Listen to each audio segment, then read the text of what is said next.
Welcome to the Zandbergen Report, where wealth strategies and pop culture collide, featuring your distinguished host and certified financial planner, Bart Zandbergen. Welcome to our show of Dream Chasers and Wealth Makers. We are thrilled to be back in the studio today with a new episode of the Zandbergen Report. I'm proud to bring in the movers, shakers, and difference makers who are passionate about sharing what they have learned and what you need to know today. Well, today I'm really excited that we have a special guest on the show today, and I'm really happy to be able to bring a different element. So from business owners and nonprofits, today I'm excited to talk about the nonprofit side. And I have Veronica here, and she is represented from Laura's House. And so I'm super excited. This is a local Orange County charity organization that gives back here locally. And so welcome to the show. Thank you so much for having me and helping us to highlight Laura's House and all the work that we do. Yeah, I'm so excited. Well, why don't we just dig right in, and why don't you tell me a little bit about what Laura's House does for people who don't know on the show? Sure. So Laura's House is a domestic violence agency located in South Orange County, although our services expand beyond the county itself. We were established back in 1994, and it was actually the mother of a victim of domestic violence where her daughter was murdered by her partner, and she wanted to do something with that pain. So she rallied a group of women together in Orange County, shared her daughter's story and also her vision to launch an organization that if anybody was like her daughter on the receiving end of harm in an intimate partner relationship, that there would be a phone number they could call and a place where they could go. And she had so much support that night that Laura's House was actually born. I love that. That's an amazing story, and the legacy is now here, years and years later as a result. Right, 28 years later. So we did just start off as a hotline and an emergency shelter. And by say just, I mean that was huge. It was huge. Yeah. And it was a great impact for really the community at large. But then over the years, we have expanded our programs and services that go so much beyond the residential care that we can provide for our clients as well. Yeah. So what are some of the different services that you guys have now that you offer?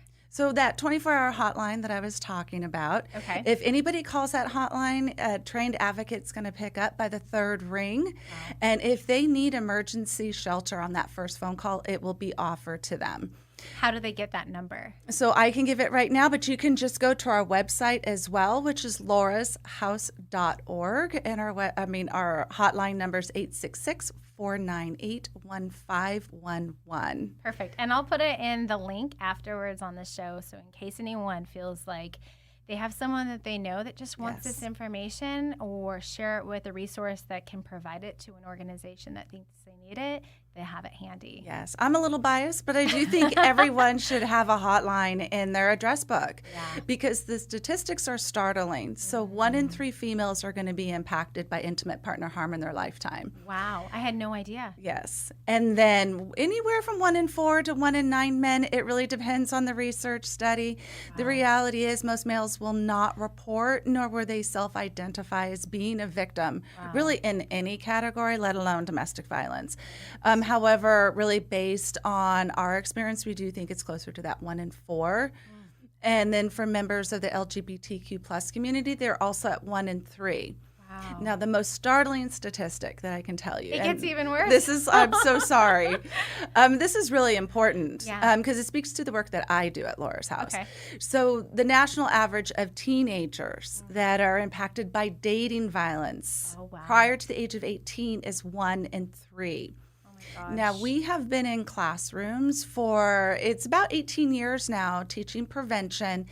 And because we had so many students come up and share their own personal experience, or share about friends that they had noticed, that were in these harmful relationships. We partner with Chapman University, and we asked them to do a teen dating violence study, specifically for teenagers in Orange County. Okay. Now, that research study came out in 2018, and we have twice the national average. Oh, no. So 2 out of 3 teenagers will have reported experiencing harm in dating relationships. And if we just kind of flip that, that means 2 out of 3 teenagers are causing harm. Wow. And so prevention is key. That's exactly where I was going to go Yeah, with this. prevention is key. So what can we do? So for What one, we need resources? to start the conversation. Okay. And I do believe it starts at home. Okay. It absolutely starts at home.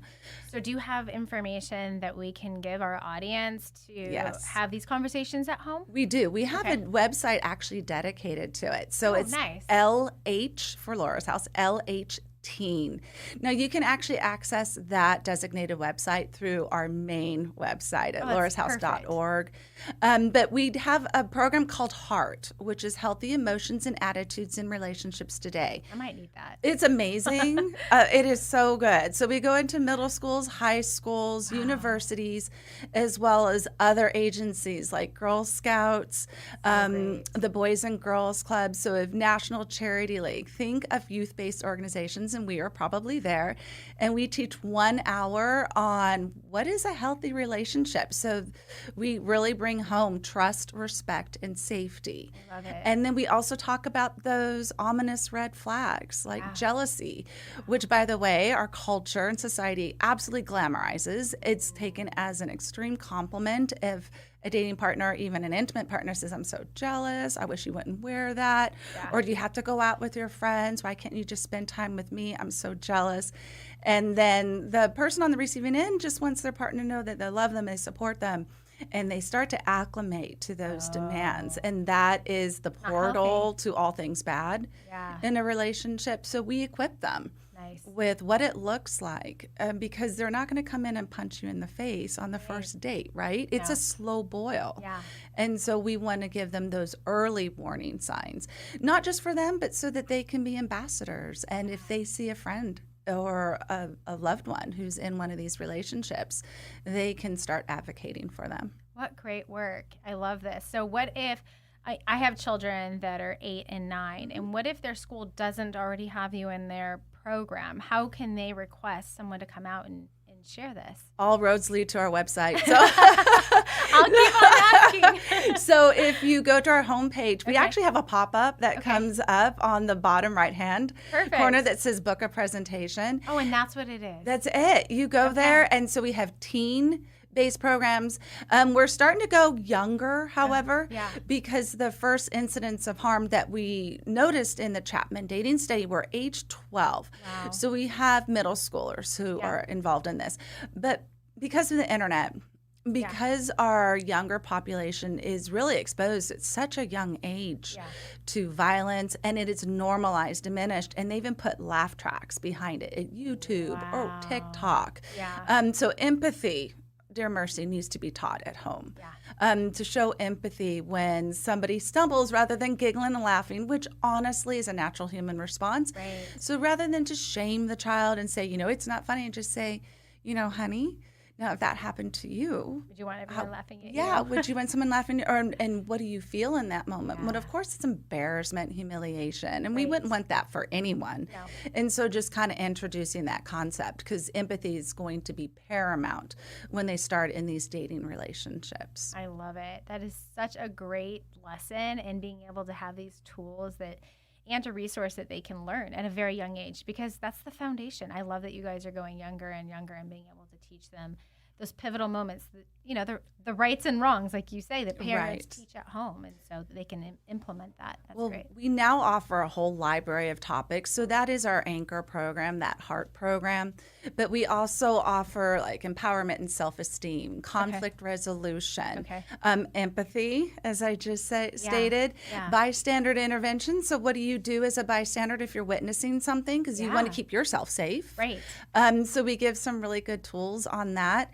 We have about 6 subtopics that we offer, and this is for teen audience as well as adult audiences. Okay. So we also go into other centers for adult programs for service providers, where it's wellness centers, addiction recovery, and we just provide our trainings to their clientele to help support their services. So we're very, very busy getting the word out and just really trying to repair and build that self-esteem, and honestly giving them the tools to navigate forward. Right. This is so fantastic. Tell me some of the other programs, because I know that you guys actually have several, We do. so that's just a few. Tell me a little bit more that you have. So that shelter that I was talking about, Yeah. our clients will stay with us up to 45 days. Okay. And when they're in their shelter, all of their needs are going to be met. And they typically will come in with the clothes on their back, with their kids in tow, and nothing else. So we're going to provide them, the adults, because it could be mom, dad, a welcome basket with hygiene products, a journal, and just some things to help their transition a little better. And their little kiddos, based on their ages, are going to also be given a welcome basket, a backpack, because those children are now in the shelter, so they're going to have to start a school system. They're going to need all those supplies. And, of course, all of their meals, counseling, and for them and for the kiddos, is going to be taken care of. After the end of 45 days, if they still need continued support. So they don't have a family that is going to help them with housing or whatever that they need, we will offer them our transitional housing. Oh, nice. What does that look like? So our transitional housing, our clients can be with us anywhere from 6 months to 12 months. Wow. And our case managers are really going to identify all the barriers that are between them and self-sufficiency. Okay. So at this point, then counseling is going to be mandated. Let's go ahead and start unpacking what road led you here. Yeah, and rebuilding. Rebuilding is key. As well as, do they need employment? So we give them resources for that. Do they want to continue their education? We give them resources for that. So Some of them need then government aid, so we're going to give them the resources to go ahead and start applying for that, whether it's Section 8 housing, CalWorks, you name it. And all the while, just where do you want to end up? Do you want to stay in Orange County? Do you want to get out of state? If so, fine. We'll give you the resources to start looking there. Wow. And again, that therapeutic process is just absolutely fundamental for them to be able to repair their lives. So that's our residential care. Okay. Now, and that's what we're best known for. Okay. And I've seen the pictures online. They're beautiful homes. Oh, my goodness. Our homes Seems like are you walk amazing. in and they're just definitely taken care of. Yes. It is a beautiful dwelling place. It absolutely is. And then we have the majority of our clients, however, are non-residential. Okay. So they take advantage of our therapeutic services. Wonderful. And that they can get either in Aliso Viejo or Garden Grove, whichever is closest to them. Great. And then everything we do is on a sliding scale. Now, not for the emergency shelter. I mean, they are in there. They're under our wings. Yeah. For our other clients that are non-residential, if they can't afford to pay, they will not have to pay. We will never turn anyone away. What a great service. And the first therapeutic step is we have a 10-week called Personal Empowerment Program. Okay. And we shorten it to PEP. Nice. And during that time, and it is led by a therapist. Okay. And so they're going to be with a group of other individuals who are in the same season of life that they are, 2 hours a week for 10 weeks. And not only do they their clients bond with each other, share stories, but over in that course of 10 weeks, every week they're going to be unpacking a different topic. Wow. What is domestic violence? Yeah. Because most people think of black eyes, broken bones, bruises around the neck. Yes, it can look like that, but really the primary way is going to be emotional abuse. Yeah. And that's so diminished because really, who has the word bank for that? It's like, oh, they hurt my feelings. Right. Well, we're not talking about hurt feelings here. We're talking about intentional Yes. harm to Yes. somebody's emotional tank and self-worth by their partner. So they really unpack all of the various kinds of harms. And then the harmful impacts on children. Wow. I mean, how many times have you heard individuals say, I can't get a divorce. I don't want to put my kids through that. Right. Well, no parent wants to put their children through that. Exactly. So we then let them kind of have to see what research studies and children that are raised in these violent homes or abusive homes where there's tension and everyone's walking on eggshells and just don't upset that parent, step parent, whoever it is, the long-lasting harmful impacts on them. So that's a really hard week for our clients, of course. Yeah. Hearts are broken. But you have to understand, really, you have to identify something before you can change something. That's right. Yep. Makes sense. So then every week it's just like that. A new topic is addressed. Sounds very intense. It's very intense, and I have shadowed, and I think everybody should take PEP, by the way. I mean, we were just talking about it yesterday. I'm like, why is this not in universities? This is about this is life skills. You don't have to come from abuse. This is like the best program ever. I love it. So after the 10 weeks, some of our clients are like, you know what, that's all I needed. My eyes are opened. I have the power to know how I want to navigate going forward. For those of our clients who are like, like I'm a hot mess right now, and a Pandora's box has just been opened. Right. They're going to be offered that one-on-one therapeutic care. Got it. And then what is done in that 10 weeks is that therapist then can say, okay, what did you learn? So much of the work has already been done. Yeah. And now they can go ahead and hone in on the troubled areas that they discovered in that Yep. 10 weeks. Dive in deeper. And then we also offer, some of our therapists are certified in EMDR therapy. Okay, what is that? It is revolutionary. Okay. So basically what it is, and it was offered to first responders, FBI agents who came, Oh, wow. or police officers that came into a really violent scene. Okay.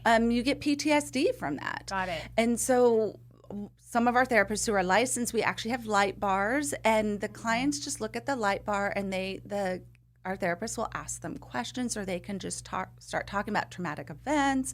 Wow. And I'm not a scientist, but something really extraordinary happens in the brain where basically those traumas, even if they're childhood traumas, so it happened, our client's 35 and a childhood trauma happened at 12, our brains store them in a place where it's a short-term memory as if it happened yesterday. Oh, wow. So that's what survival is, right? Yeah. Remember this, so it won't happen to you again. Right. But that needs to be archived, not forgotten, but archived to where it belongs. And so that's what that light therapy does. It gets both sides of the brain Wow.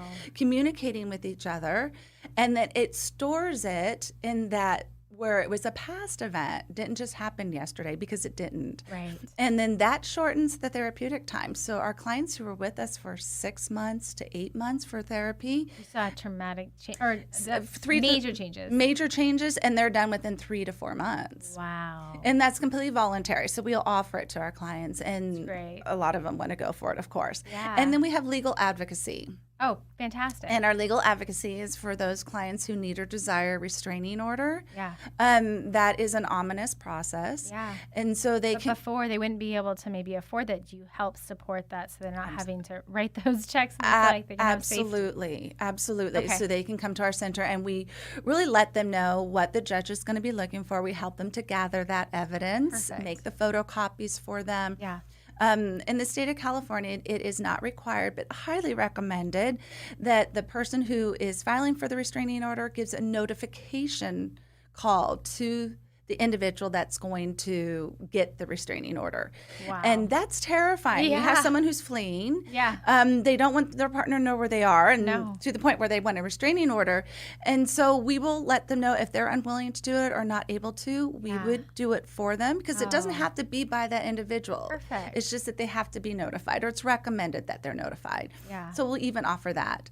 And then we go a step service. further, where we will have an advocate with them at every single court hearing regarding, because the person who caused them harm is going to be in the same courtroom. Yeah.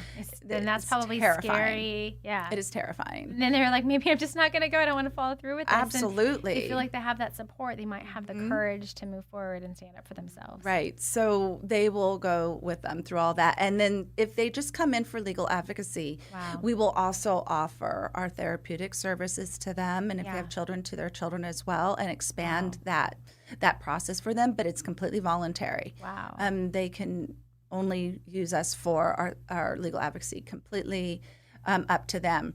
And then we have the Education and Outreach Department, which has that HEART program and perfect. all of the other ones. We also are in the middle of launching something that I am to the moon all over. It's what's called this? the Mankind OC Project. What's that? And it is a 6-week course Okay. for young males, so teen males or young adult males. Okay. And it's a leadership program. Nice. If we only tackle half of the population with this, Yeah. we're never going to get our arms around it. Right. And so we really want to build up really strong men of integrity. I love that. Gosh, it was Frederick Douglass, I think. He was the one he was an abolitionist Okay. back in the 1800s, I believe. But he said it is better to raise strong men it is better to build strong children than to repair broken men. Oh my gosh, I love that. And that is basically the vision of this. It's let's go ahead. They are not given the tools that they need today. Like you can't be too strong because then you're toxic. But then if you're not strong enough, then you're weak. Like these poor guys cannot catch a break. Right. And we recognize that void. So we want to go in and step in and give them those character building qualities. Yeah. Super cool program. So, okay, I'm going to change gears a little bit because I know that there's so much more that you guys do, but so a lot of our listeners might be thinking to themselves, you guys do a lot. How can I help? And I, as an advisor, tell people you can give in a lot of different ways. Yes. You can give your time. You can give your financial contribution. You can give it as part of your legacy. There's a lot of different ways that you can be able to support and give, or make it a family event and then you go, or you can, utilize the services and just feel like you're giving back in a lot of different ways. So maybe can you break that down and give me a couple examples of where people can give back? Absolutely. And first, I just have to give a shout out to all of our volunteers. Laura's House couldn't exist outside of our volunteers and our contributors' financial contributions. So a big thank you to everyone who supports us. So yes, absolutely. There's monetary ways, and that's really easy. You just go online and you can make a one-time donation. You can make a monthly recurring one. However, like you said, some people really want to push up their shirt sleeves and be able to start giving back in that way. Yeah. So we have a donation center because we do have resale stores. We have one in Lake Forest. Yeah. We have one in San Juan Capistrano. And that's where you guys are getting some of your clothes that you're giving back to the people that are going back into the workplace, right? Yes. Okay. So we, what happens when people come and they donate their goods to us? We sort through them, and that's where volunteers come in. Yeah. So we have a donation center manager, and he oversees all of those volunteer hours. Yes. And they sort through all the stuff. It's pretty fun because we have a couple staff members and the rest are volunteers, and there's always a lot of talking and laughing going on through the sorting process. I love it. If we have any needs in the shelter or client needs, those are going to be pulled aside so that we can give them directly to our clients. Nice. And the rest of them then will be sorted. And we do have a strong following in our customer base in Lake Forest and San Juan. Yeah. And our manager actually knows what's going to sell better in which stores. So they separate out the merchandise for the stores. I would say that is probably the easiest way for someone to volunteer because it could be an individual, but like you said, it could be a family. Yeah. I know when my kids were younger, I used to take them and we would stand outside of stores and collect canned foods for the food bank and all these things. I would have done this in a New York Minute with my children. I love that. And so they could do that. We also just had a company that came in and they did, they have a philanthropic arm where they want their employees to give back. Yeah. And so they chose Laura's House as a work day or volunteer day. So great. So it wasn't just the staff, but it was a family event so they could bring their spouse or their partners and their children as well. Yeah. And then they took all the pictures and they uploaded them on LinkedIn, and we stumbled across it. We knew they were volunteering, but we're like, oh my gosh. This is amazing. So it was beautiful team building for them, but also just, I think everybody has a place in their heart where they know they were put on this earth for something so much bigger than themselves or the car they drive or the home they live in. Yeah. And this is something that affords them opportunity because not everyone's going to be like me and work for a nonprofit. Well, something I see clients, and I'm going to interrupt you here, go ahead. People don't necessarily want to retire, right? Yes. And so we talk about that. What does that next phase of life look like? And we don't really always use the word retirement. It's more financial independence. So if you don't have to work, or if you're not having to work a 9 to 5 and you're just kind of working maybe a couple days a week, this is an opportunity for people to give back to an organization in a way that they also feel like they're getting something in return because of giving, right? We're giving our time.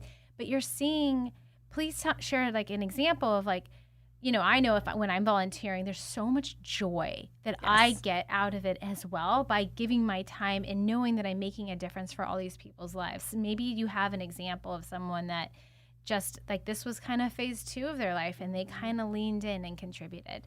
I actually do. There's this beautiful couple and they both have retired from very successful careers and they took time to travel and do all the fun things.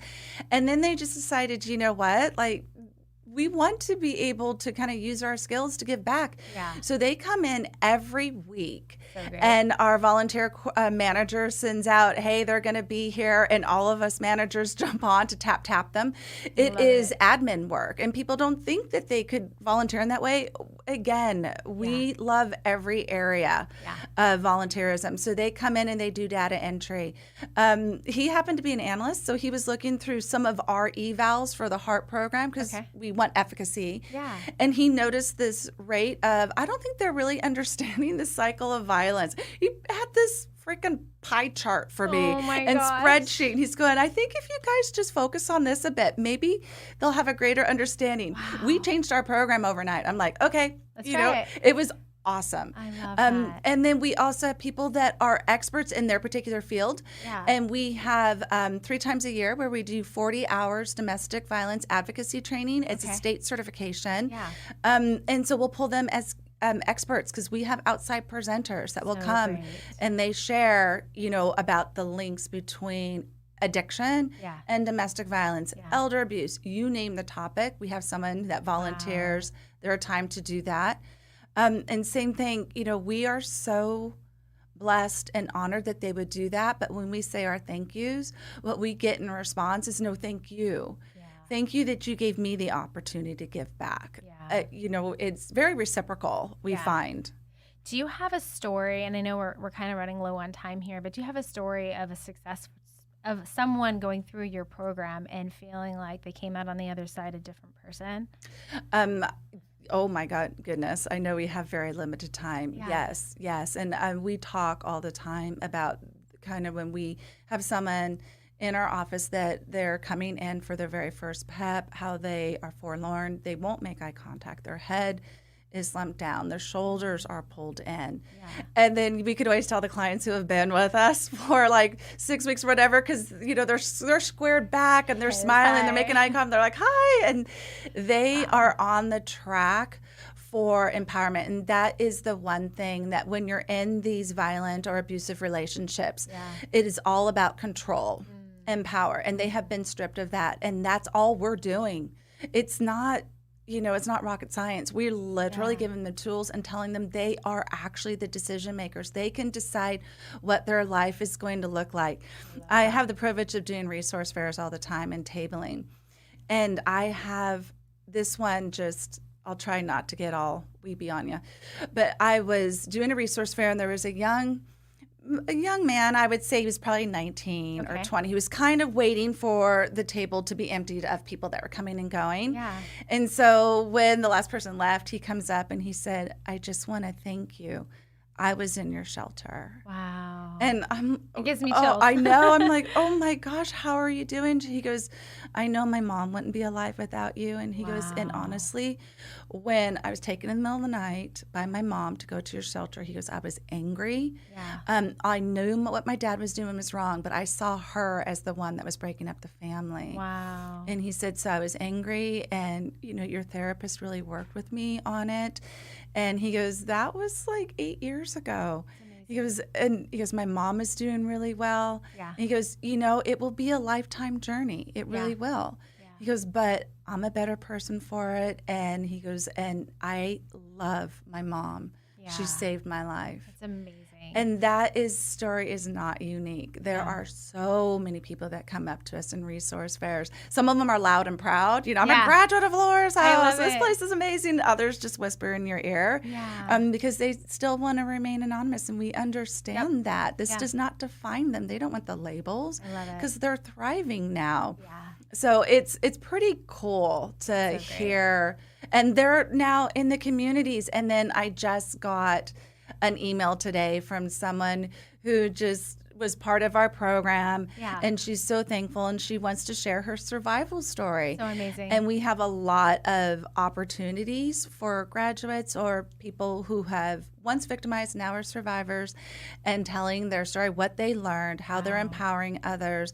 Mm-hmm. And it doesn't just course correct their life, but generations to come. Yeah. Think about the legacy that one person who was brave enough to say enough. They're breaking the mold. They're breaking the cycle the generational patterns are done, starting with them. Yeah. They're strong, they're brave, they're courageous, they're all the wonderful things. I love it. Well, I want to end on, you guys are having, and I'm really excited that I'm going to be there. You're having a gala coming up, 2022. It's your 28th anniversary, and the theme is the next adventure.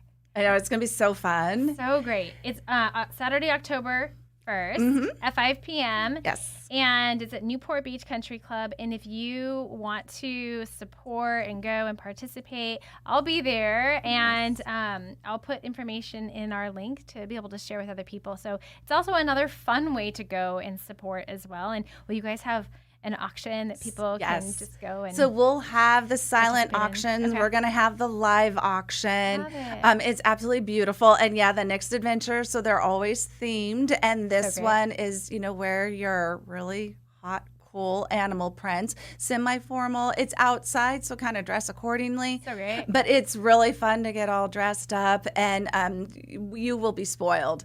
But it is a time of people of like minds that are gathering together. So you could either buy an individual ticket or sponsor a table or be one of the event sponsors. There's still time to do all of that. So wonderful. Well, thank you for being on the show. I appreciate this. Has been eye-opening and being able to share with everyone how they can give back. And then one more time, if you want to just let everyone know how they can reach you and the organization, that would be fantastic. Absolutely. Well, first, thank you. Thank you so much for highlighting. I went on your website, and I know your podcasts are dedicated to financial ones. So thank you for highlighting Laura's House. So for all of, whether it is for the gala, anything, go to our website. The hotline is also up there. Yeah. But again, it's 866-498-1511. And if you want to get a hold of me because you want some of the programs into your kiddo schools or organizations, prevention@laurashouse.org. It will get right to me. Well, thank you so much for being here. I appreciate it. And next time, thank you so much. It was my pleasure. Thank you. Tune in next week for the latest edition of the Zandbergen Report, Tuesdays at 2 p.m. Catch up on our recent shows by visiting podcast.bartzandbergen.com. The Zandbergen Report is also available on iTunes, iHeartRadio and Spotify. Interested in being a featured guest on our show or have a question you'd like to hear us answer? Email podcast@bartzandbergen.com. The contents of this podcast episode do not constitute an offer of securities or a solicitation of an offer to buy securities and may not be relied upon in making an investment decision related to any investment offering Access Wealth Management LLC, an SEC-registered investment advisor. Access does not warrant the accuracy or completeness of the information contained herein. Opinions are our current opinions and are subject to change without notice. Prices, quotes, rates are subject to change without notice. Generally, investments are not FDIC insured, not bank guaranteed, and may lose value.